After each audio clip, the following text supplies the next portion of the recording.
سڵاو شنۆ نەجات ئەندازای کشتتوکاڵیم لە بەڕێبەتی باخچەکانی سلەمانی لە بەرگەی کشتتوکاڵی باسی گوڵی ژاڵە ئەەکەین کە ناوە عیلمیەکەی نوریام ئۆلیاندەرە بە شێوەی دار و بە شێوەی دەوەنیش هەیە.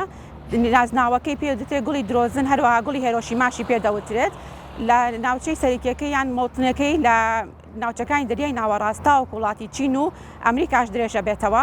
لە کوردستانی خۆشمانات دەبینرێت و بەشەی خۆڕسکیش هەیە و گرنگی زۆری پێدراوە لەبەری بەرگەی گەرما و وشکی ئەگرێت و لە خاکی نەرما باشترین گەشە دەکات. ئێژینگەی گوڵی ژاڵە لەبەری بەرگەی گەرما ئەگرێت و حەزی لە شوێنی سێبەر نییە، ئەتوانین لە جەزرەکانە لە شوێنە گشتیەکانە تەنانەت لە بەردەم ماڵیشە بیڕوێنیت و پێویستی بە ئاودانی زۆر نییە، زیاتر حەزی لە خۆرەتاوە تا سێبەر. پێویستە خاکەکەی خاکێکی نەرم بێت، ساڵانش زۆر پێویستی بەستەمات نییە لەبەری خۆی گوڵێکی بەرگەگرە. تا ئێستا گوڵی 400 جۆر گوڵی ژاڵە پۆلێن کراوە، بەڵام ئەوەی زیاترینی لە کوردستانە هەیە جۆری دەوەنەکەیەتی چکە لە جەزرەکانە زۆر سوودی لێوەرئەگیرێ، ئەتوانێت تەقلیم کرێک و پەرژین بەکار بهێنرێ. خۆشبەختانە لەم ساڵانەی دوای شاگرنگی دراوە بە دارەکەی کە بۆ ڕازانەوەی شوێنە بازرگانیەکان بەکارهێنرێت. ژاڵە دوو جۆر نەخۆشی ئەیگرێتەوانێ، نەخۆشیەکی بەهۆی مێرووەکان و تووشی ئەبێت، نەخۆشیێکیش بۆی شیرینەوەیە، خۆی لینجیەک دەرئات مادەیەکی ڕەشباوە، ئەمە شیرینە کە ئەمە دەرئات هاان و مێرولە لە خۆی کۆ ئەکاتەوە ئەبێتە هۆی مردنی ژاڵەکە.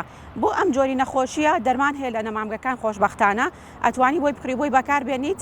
ئەگەر بەوەش هەل نەبوو ئەتوانی ئەگەر مەجموعەیەکی زۆر ژاڵەت هەبێت لە شوێنێکە ئەوەی کە نەخۆشیەکەی بیبڕیت بۆی نەگوازدێتەوە بۆ ئەوانی تر.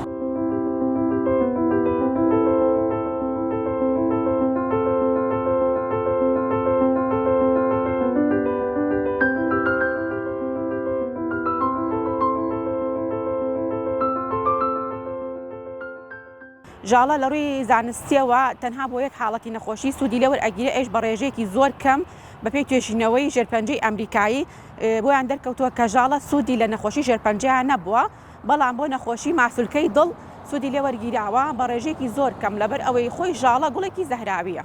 بەڵام ئەمە ئەوە ناکەینە کە خەڵکی تر لێ دوورکەوێتەوە ئەم گوڵە نەڕوێنێ بڵێ خراپە تەئسیرم تێ ئەکا. ئەمە کاتێک زەهرەکەی تەئسیر ئەکا ئەگەر ناڵ دەستی پێی نەگات مناڵی نەکاتەوە بیخوات گوڵێکی زۆر زۆر تایبەت و جوانە بە تایبەتی بۆ ئاو هەوای کوردستان.